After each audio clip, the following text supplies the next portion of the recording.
HD सच्ची कहानियों पर आप सभी का स्वागत है। मेरा दिल इन सभी भगवानों से ऊब गया था जहाँ पर कदम कदम पर रोक टोक होता था, ढोंग होता था, दिखावा होता था। और सबसे ज़्यादा जिस चीज़ से दुखी हुई थी वो ये था, हम हिंदुओं में मरने के बाद हमारे मुर्दा शरीर के साथ कितना दुर्व्यवहार होता है। पटक पटक कर, डंडा मार मार कर उसकी लाश को जलाया जाता है। सच मानो तो मैं ये वीडियो देखकर एक पल के लिए तो मेरा पूरा शरीर ही सुन्न पड़ गया था। और फिर मुझे मेरी सहेली की बात याद आ गई, जो गांव के कुछ दूरी पर ही मेरी एक सहेली थी। वह मुस्लिम थी। उसकी बहन की बीमारी की वजह से मृत्यु हो गई थी। मैं उसके घर पर मौजूद थी। मैं अपनी सहेली को दिलासा दे रही थी और वह सब क्रियाक्रम अपनी आंखों से देख रही थी कि मुस्लिम धर्म में मरने के बाद मुर्दा शरीर को ऐसे ट्रीट किया जा रहा था जैसे कोई फूल हो। नहलाते टाइम पानी की धार भी डायरेक्ट उसके शरीर पर नहीं गिराया जा रहा था, कहीं मुर्दा को चोट ना लग जाए। अपने हाथों में पानी की धार को रोका जा रहा था, फिर मुर्दा शरीर पर गिरने दिया जा रहा था। उसके बाद इतने अच्छे तरीके से नहलाने के बाद में पूरे शरीर को खुशबू से नहला दिया गया था और दफनाते टाइम भी इतने तरीके से दफनाया गया कि मैं उस पूरे प्रतिक्रिया से बहुत प्रभावित हो गई थी। और मुसलमानों का खुदा कुदरत की वह हर चीज़ याद रखता है, ये शब्द मैं अक्सर सुनती आ रही थी, लेकिन मैं नहीं जानती थी कि इस शब्द का कितना वजन हो सकता है। लेकिन फिर मेरी ज़िंदगी में ऐसा किस्सा हुआ जिसने मेरी सारी ज़िंदगी ही बदल कर रख दी थी। अब तो मेरा भी उस शब्द पर यकीन हो गया था। वाकई इस कायनात की हर चीज़, यहाँ तक कि हर छोटी से छोटी चीज़ का मालिक अल्लाह पाक है। जो पत्थर पर कीड़े को खाना पहुँचा सकता है, वह क्या कुछ नहीं कर सकता। वह क्या कुछ नहीं कर सकता, वह कायनात के हर जगह मौजूद है। बेशक वही हम सबका मालिक है। आज मैं आपको अपनी ज़िंदगी का ऐसा किस्सा सुनाने जा रही हूँ जिसने कई बड़े बड़े कट्टर हिंदुओं को सजदे करने पर मजबूर कर दिया। आखिर ऐसा भी क्या हुआ था? इस्लाम के नाम लेने पर भी कत्लेआम करने वाले हिंदू सिर्फ एक चीज़ को देखकर ईमान ले आते थे। मैं आज तो यहाँ पर आपसे अपनी ज़िंदगी की कहानी सुनाने जा रही हूँ। ये तो सिर्फ ऊपर वाले के हुक्म से, वरना वह दिन तो मेरी ज़िंदगी का आखिरी दिन था। जब मेरा नाम सहरा है, मेरी पैदाइश एक हिंदू घर में हुई थी। मेरे बाप कट्टर हिंदू थे और भारतीय जनता पार्टी में उनका खास योगदान था। मेरे पापा अपने इलाके के अच्छे खासे जान पहचान वाले थे, जबकि मेरी माँ एक सिख घराने से थी और गुरु नानक को मानने वालों में से थी। ऐसे में ज़िंदगी के कई साल तक मुझे ये तक पता नहीं हो पाया था कि मेरा भगवान कौन है। ये जो चार पैर वाले जानवर हर चीज़ के लिए हमारे ही मोहताज होते हैं, या फिर बाबा गुरु नानक जो कि एक बेजान मूर्ति के सूरत में थे। एक तरफ बाप का खुदा जो कि एक गाय थी, जिनको तीनों वक्त चारा अपनी जगह पर ले जाकर देना पड़ता था, फिर उसके बावजूद गोबर और पेशाब को अच्छा समझा जाता था। मेरा बाप दिन भर अपने खुदा की सेवाएं करता रहता। उसके लिए अलग अलग नौकर नौकरानी की फौज खड़ी कर गई थी, लेकिन उसके बावजूद भी मेरे बाप का खुदा जो कि एक गाय होती थी, कुछ साल बीतने के बाद वह खुद मर जाती थी तो उसके मुर्दा शरीर को किसी अछूत की तरह किसी वीरान जंगल में फेंक दिया जाता था, जहां गाय माता का मुर्दा शरीर को जंगली जानवर कीड़े मकोड़े खा जाते थे। लेकिन वह अपने बचाव में कुछ भी नहीं कर सकते थे और खुद को ना तो मरने से बचा सकते थे और ना ही जानवरों की खुराक बनने से। यहाँ तक कि छोटी छोटी चींटियाँ भी जब तक उसकी हड्डियों के साथ थोड़ा बहुत मांस रहता, उसके जिस्म से अलग नहीं होती थी। और दूसरी तरफ मेरा बाप 2-4 दिन मरी हुई गाय का मातम और शोक मनाने के बाद एक नया नस्ली गाय ढूंढ कर ले आते थे जो ज़्यादा साल तक जिंदा रह सके। यूँ हमारे घर में एक नई गाय माता ले आया करते थे। वे दूसरी तरफ माँ हजारों चीज़ पकाकर गुरु नानक के लिए लेकर जाती थी,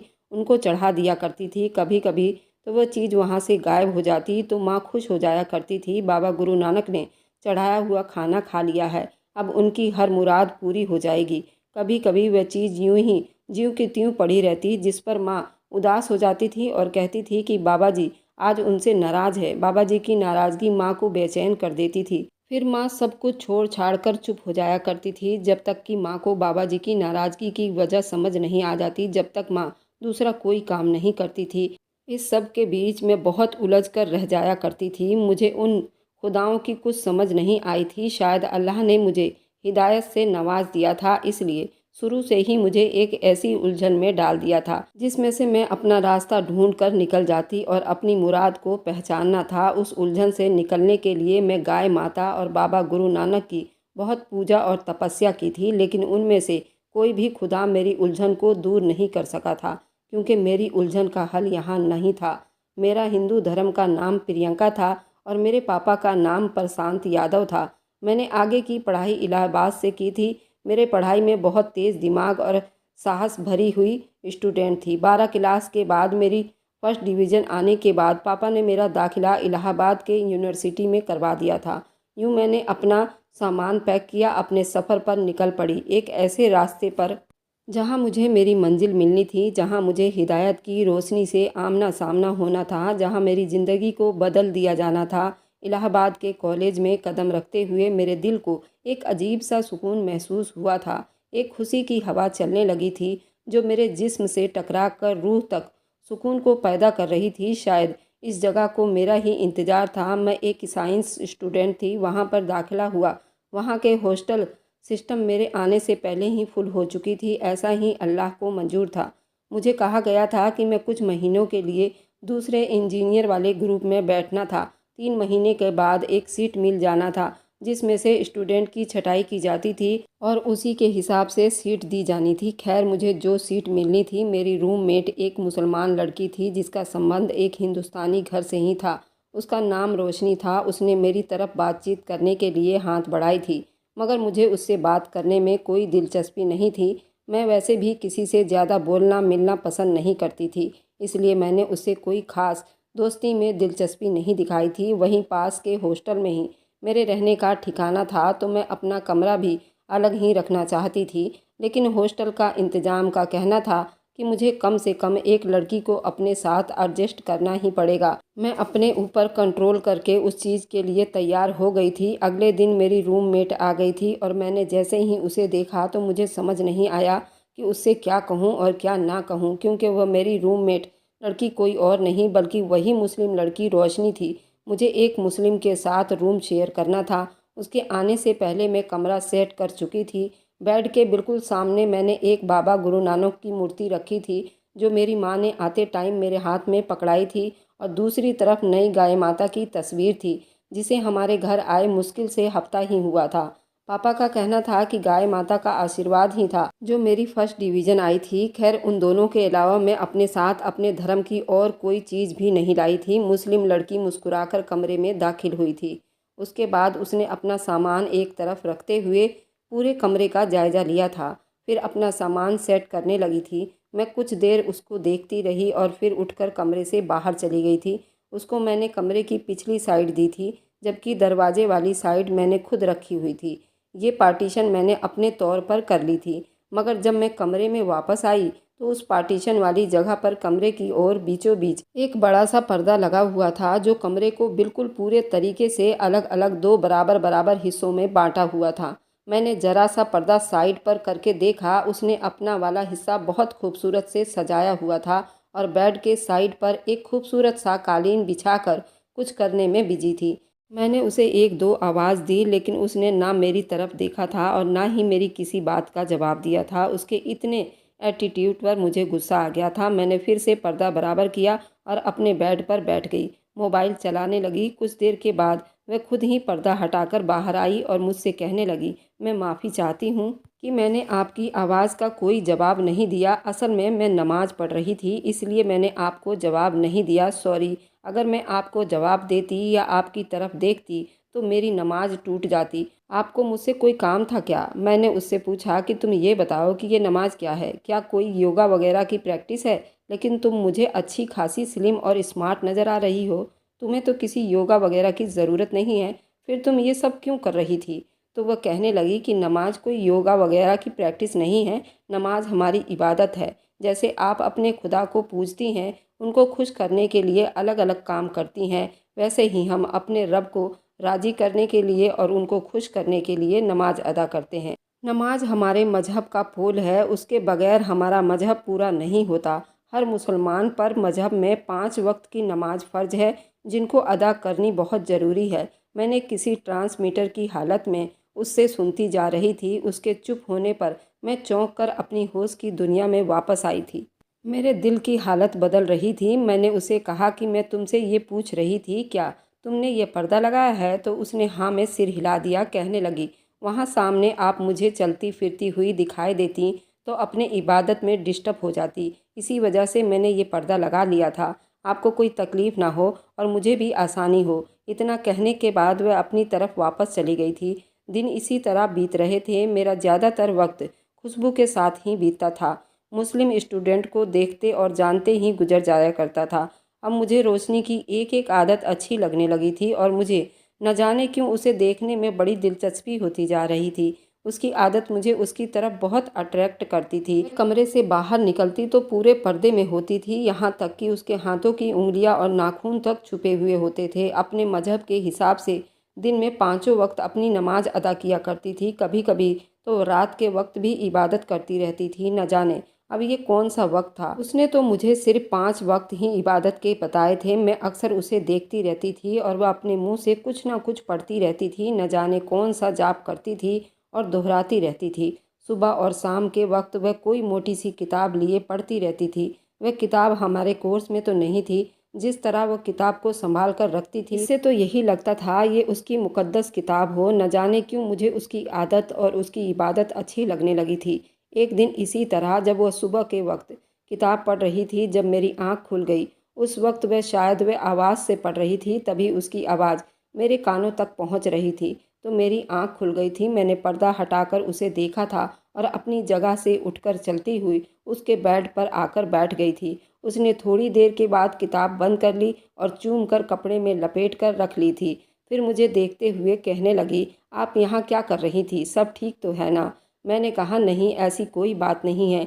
जो तुम पढ़ रही थी ये सुनकर मैं यहाँ आ गई थी, मुझे अच्छा लग रहा था ये सब सुनना। क्या तुम उसे मेरे लिए दोबारा पढ़ सकती हो? मुझे बड़ा आराम मिल रहा था। मेरी बात सुनने के बाद वह कहने लगी, वह कोई आम किताब नहीं है, बल्कि हम मुसलमानों की आसमानी आखिरी किताब है जो हमारे रब ने अपनी तरफ से हम सब के लिए हिदायत के लिए नाजिल किया। ये आसमानी किताब है जिसे पढ़ने और सुनने के कुछ अदब होते हैं। इन अदब को मद्देनज़र रखना उसके एहतराम के लिए बहुत ज़रूरी होता है। सबसे पहले उसे छूने वालों के लिए पाक और वजू होना बहुत ज़रूरी है। ये अल्लाह ताला फरमाता है, उसे वही छूते हैं जो पाक हैं।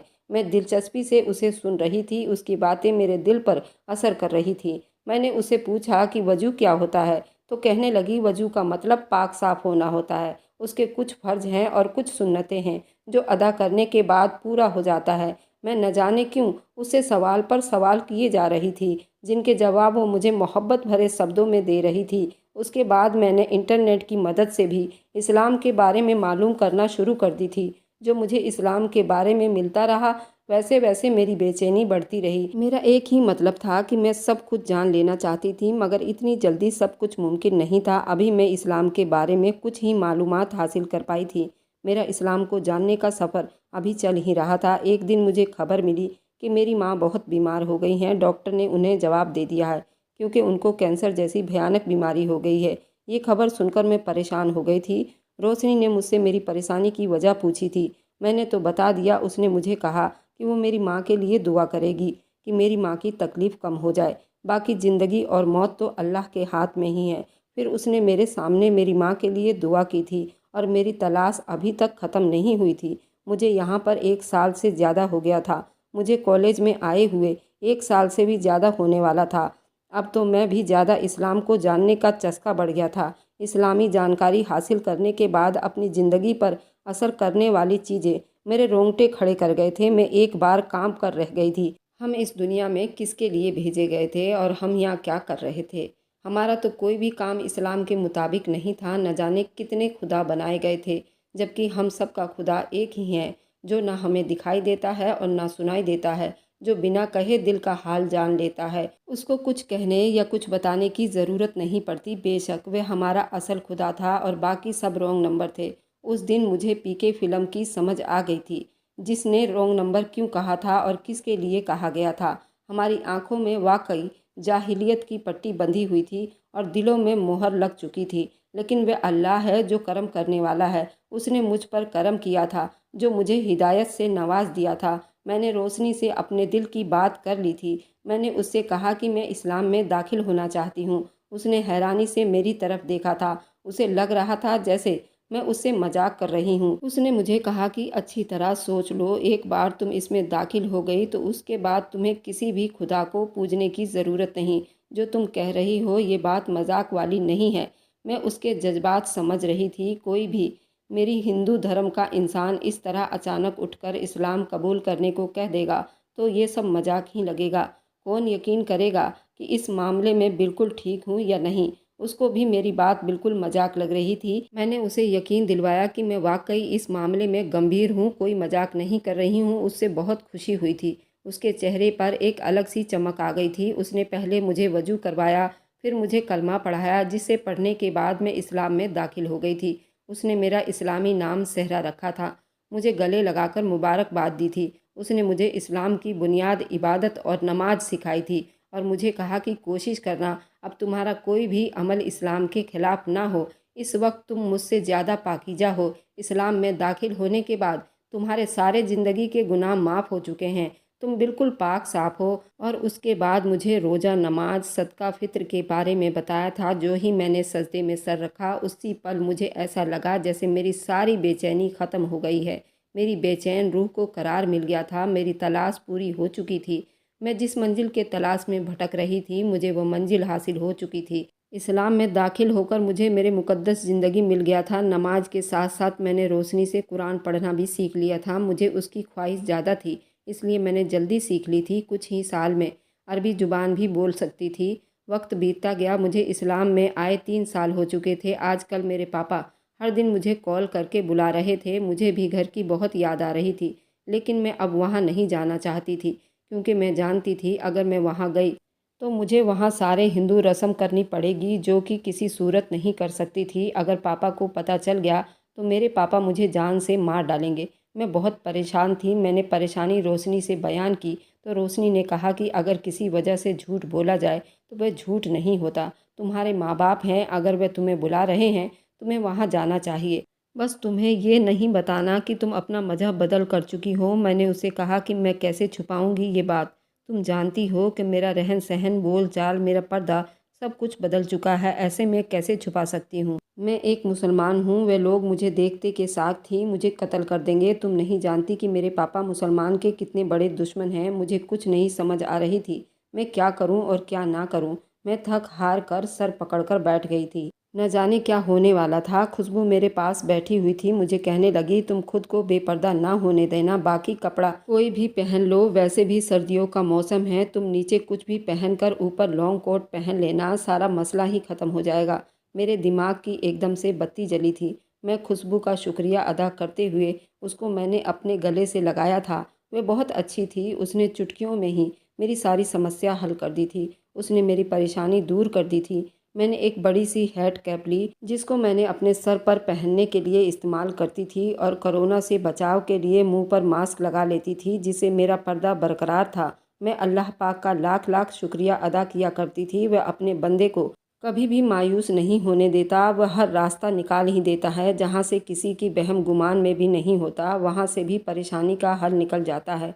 उसने हर मुश्किल के साथ आसानी ज़रूर रखी हुई है। मैंने अपना सामान पैक किया और फिर रोशनी से ढेर सारे दुआएं लेकर सिलीगुड़ी विदा हो चुकी थी। एयरपोर्ट से घर जाते हुए मेरी टांगें कांपने लगी थी। ये ज़िंदगी में पहली बार था जब मैं इस कदर कंफ्यूज थी। मेरे जैसी बोल्ड और जवान लड़की आज अपने घर जाते हुए घबरा रही थी। जो जो घर करीब आता जा रहा था वैसे वैसे मेरी घबराहट बढ़ती जा रही थी। मेरा सांस फूल रहा था, दिल की धड़कनें तेज हो रही थी, मगर एक इत्मीनान भी था। अब मैं सही दिशा में थी। मेरी हिफाजत अब उस मालिक के हाथ में थी। यही सोचकर खुद को रिलैक्स करती थी। मैं घर के दरवाजे पर जा चुकी थी। नौकरानी ने दरवाज़ा खोला। उससे पहले कि मैं अंदर दाखिल होती मेरी दादी ट्रे में आरती का सामान लेकर आ गई थी। पहले उन्होंने मुझे नारियल दिया था। नारियल के बाद मेरी तिलक की रस्म हुई और फिर मेरी आरती की गई थी, जो मैंने बहुत मुश्किल से इधर उधर की थी। अगला पल तो प्रसाद लेने का था। मैंने प्रसाद लिया तो सही, लेकिन मेरे दिमाग में ये था अब उसको खाना मेरे लिए अच्छा नहीं है, क्योंकि उस प्रसाद को पवित्र करने के लिए गौमूत्र का इस्तेमाल मेरी माँ करती थी और पेशाब वाला खाना और गोबर ये सब तो नापाक माना जाता था। तो मैं उसको खाने से बहुत परहेज कर रही थी। मैंने उसका एक दाना भी अपने मुंह में नहीं डाला। मुझे खाने से कोई एलर्जी नहीं थी, क्योंकि जो मेरी आंखों देखी बात थी मैं उसको कैसे भुला सकती थी, जबकि उसमें गौमूत्र मिलाया गया था। इसलिए मैंने वो प्रसाद चुपके से कोट की जेब में डाला था। मेरी माँ बहुत ज़्यादा बीमार थी, उसकी हालत ठीक नहीं थी। मेरी माँ सूख कर एकदम कांटा हो चुकी थी। कैंसर की तकलीफ़ उन्हें बहुत परेशान कर रही थी। पापा ने बहुत जगह से इलाज करवाया मगर कोई फ़ायदा नहीं हुआ था। माँ के बिस्तर के करीब गंगा जल न जाने किस किस चीज़ों का ढेर लगा हुआ था। सिरहाने पैताने नीम के पत्ते बंधे हुए थे।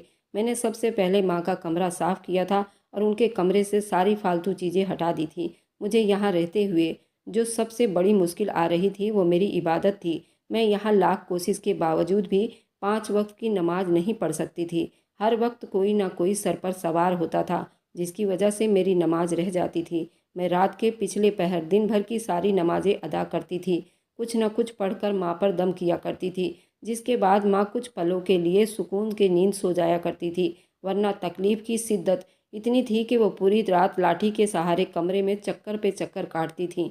तकलीफ़ ना उन्हें लेटने देती थी और ना ही बैठने देती थी। एक दिन यूं ही मैंने माँ के पास बैठकर माँ को दम किया। माँ काफ़ी देर से कमरे में चक्कर काट काट कर बेड पर लेटी थी। रात के 2 से ऊपर का टाइम हो चुका था। माँ रोज़ 1 बजे तक सो जाया करती थी, लेकिन आज अभी तक जाग रही थी। दम करने के बाद माँ के सोने का इंतज़ार करने लगी ताकि माँ सो जाएं और फिर मैं नमाज़ पढ़ सकूं। कुछ देर के बाद ही माँ की आंख लग गई। मैंने माँ को सोया हुआ देखा तो मैंने जल्दी से उठकर वज़ू की और नमाज़ पढ़ने लगी थी। इस बात से अनजान कि माँ मेरी सारी हरकत देख रही थी। उस वक्त तो कुछ ना बोली, लेकिन जब अगली दोपहर को मैं जागी तो घर में एक बवाल मचा हुआ था। माँ सबको कह रही थी, मेरे बारे में बता दिया था कि मैंने अपना मजहब बदल कर चुकी हूँ। वह बहुत गुस्से में थी। उनका पारा 7वें आसमान पर पहुँचा हुआ था। उन्हें यकीन नहीं आ रहा था कि उनकी लाडली ये काम कर चुकी है। इसलिए वो मुझसे पूछने के लिए मेरे पास आए थे और मुझसे सवाल किया था। मैंने सर झुका लिया था। अब मेरा सच सबके सामने आ चुका था। अब झूठ बोलने का कोई फ़ायदा नहीं था। मैंने पापा के सामने स्वीकार कर लिया था। पापा ने मुझे एक साथ कई थप्पड़ मारे थे, मगर मुझे मलाल ना हुआ था। अब पापा बंदूक लेने के लिए जैसे ही कमरे में गए, मैं घर से निकलकर भाग खड़ी हुई थी, क्योंकि पापा मुझे जान से मार देना चाहते थे। मैं भागते भागते स्टेशन पर आ गई थी, क्योंकि रेल के चलने का वक्त हो चुका था। मेरा इरादा यही था कि जल्द से जल्द ट्रेन में सवार होकर इलाहाबाद के लिए पापा की नज़रों से दूर हो जाऊंगी। मैं 2 ही कदम चली थी कि अचानक मेरा पाँव ट्रेन के पटरी में फंस गया और वहाँ खड़े सारे हिंदू मुझे देखकर हंसने लगे। पापा ने कहा कि अपने रब से कहो आकर तुम्हें बचाए, क्योंकि ट्रेन तो आने वाली है, वह तुम्हें कुचलकर निकल जाएगी। मैंने भी बेधड़क आसमान की तरफ देखा था। मेरे कानों में मेरी सहेली रोशनी के शब्द गूंज रहे थे, अल्लाह अपने बंदे को आजमाता है। शायद ये मेरी पहली आजमाइश थी। मैंने अपनी आंखें बंद की और खुद को अपने रब के हवाले कर दिया। मुझे अपने रब पर पूरा भरोसा था। यकीनन उसने मेरे लिए कुछ अच्छा ही सोचा होगा। ये सोच आते ही मेरे दिल से एक लहर का डर निकल गया था। मेरी आंखें बंद थी। ट्रेन मेरे करीब आ रही थी जब अचानक मेरे कानों में एक ज़ोरदार कड़ाके की आवाज़ पड़ी थी। मैंने एकदम से अपनी आंखें खोलकर सामने का मंजर देखते ही मैंने अपने रब का शुक्रिया अदा की थी। ट्रेन मेरे बिल्कुल पास थी, तेज़ आवाज़ के साथ गरजती चली आ रही थी। जब ये मंजर देखते ही पापा भी सजदे में गिर पड़े थे। अल्लाह की कुदरत थी। बिजली के तेज चमकने से उस ट्रेन ने पटरी ही दूसरी बदल ली थी। शायद उस ट्रेन को दूसरी पटरी पर ही जाना था, जिसकी वजह से ट्रेन मेरी तरफ आने के बजाय साथ वाली दूसरी पटरी पर चढ़ गई थी। सब हैरान परेशान ट्रेन को दूसरी पटरी पर बिना किसी नुकसान के सही सलामत जाता हुआ देख रहे थे। उनके लिए एक चमत्कार था। सब परेशान इसलिए थे, इस चमत्कार को करने वाला कोई और बाबा या कोई देवता या कोई गाय माता नहीं थी। ये सब करने वाला मेरा अल्लाह था, जो हर चीज़ पर अपनी नज़र रखता है। मेरे अल्लाह थे जिसके हुक्म से कायनात की हर पटरी बदल जाती है, हर चीज़ पर कादिर है, जो हवाओं के रुख बदल देता है। फिर उसके लिए ये ट्रेन का रुख मोड़ना कौन सा मुश्किल काम था। पापा ने आकर पटरी से मेरा पैर छुड़वाया और मुझे कहा कि मुझे भी उस रब का कलमा पढ़ा दो जिसने तुम्हें मौत के मुंह से निकाला है। बिजली की आवाज़ के कड़क से उनके दिल पर मुहर लग गई थी। अल्लाह ने उन्हें भी हिदायत दी और उन्हें भी इस्लाम धर्म कबूल करने पर मजबूर कर दिया। माता को अब दूध के लिए ही रखा गया था। सबके सामने इस्लाम कबूल करने का ऐलान किया गया था। मैंने माँ को गुस्ल दिलवाया और उनको भी कलमा पढ़ाया था। वह कलमा ही माँ का आखिरी कलमा था। माँ की रूह शायद इस कलमे का इंतज़ार कर रही थी, जो वह पिछले 4 सालों से कैंसर होने के बावजूद भी जिंदा थी, जबकि डॉक्टर ने तो 4 साल पहले ही सिर्फ 2 महीने का टाइम दिया था। लेकिन शायद माँ का खात्मा कलमा पर ही होना था। इस्लाम कबूल करने के बाद सब बड़े बड़े सियासी लोग पापा के खिलाफ हो गए थे। पापा अब मुसलमान हो गए थे, जिससे पापा को हर रोज़ धमकियां दी जाती थी। पहले तो पापा डटे रहे, लेकिन जब उनके पार्टी वाले ही मजबूर करने लगे तो पापा ने अपना देश छोड़ने का फैसला कर लिया। मैं और पापा ग्रीनलैंड आ गए थे। पापा ने यहाँ आकर अपना कारोबार शुरू कर दिया था, जबकि मैं ग्रेजुएशन कर रही थी, क्योंकि अभी मेरा 1 साल और बाकी रहता था। और ग्रीनलैंड में ही पापा ने मेरा रिश्ता एक अच्छे खासे मुस्लिम परिवार में कर दिया। आज मेरे 2 बच्चे हैं और मैं अपनी ज़िंदगी में बहुत खुश हूँ। मेरे पापा भी 5 वक्त के नमाजी हैं और यहाँ हमें किसी चीज़ का कोई खतरा नहीं है। हमारे भारत देश में ये बहुत बड़ी बुराई है। अगर वह अपनी मर्जी से कोई भी धर्म स्वीकार करे, इसमें कोई आपत्ति नहीं होनी चाहिए। धर्म आप सभी का एक निजी मामला होना चाहिए। आप अगर अपने धर्म से संतुष्ट नहीं हैं तो आप चाहें तो अपना धर्म बदल भी कर सकते हैं, पर हमारे हिंदुस्तान में इस तरह के सोच वाले बहुत कम लोग हैं। जब ही तो हमारे देश में धर्म के ऊपर इतनी सारी बगावत और लड़ाई झगड़ा दंगा फसाद होता रहता है। अगर आपको आज की कहानी पसंद आई है तो वीडियो को ज़रूर लाइक कीजिएगा और अपने दोस्तों के साथ शेयर भी कीजिएगा। और हाँ, अगर आपने अभी तक हमारे चैनल को सब्सक्राइब नहीं किया है तो ज़रूर सब्सक्राइब कर ले। मिलते हैं हम अपनी कल की एक नई दिलचस्प कहानी के साथ। मुझ पर सदा अपना प्यार और स्नेह बनाए रखें। सभी को मेरा प्यार भरा नमस्कार दोस्तों।